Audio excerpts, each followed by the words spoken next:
Evropa je zelo konzervativna pri investiranju. Tale umetna inteligenca, taka kot je, pa zahteva pravzaprav kar nekaj investicij. In tukaj je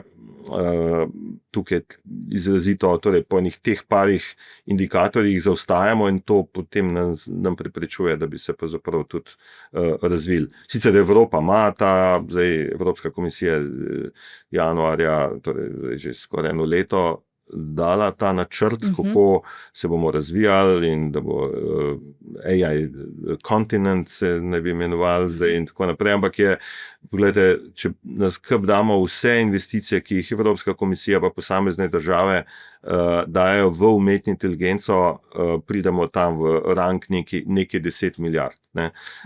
Recimo, samo Microsoft da v enem letu 80 milijard. Google je tudi tam nekaj okrog 60 milijard. Potem, ne vem, Oracle, SoftBank, pa OpenAI deal je 300 milijard, ali 500.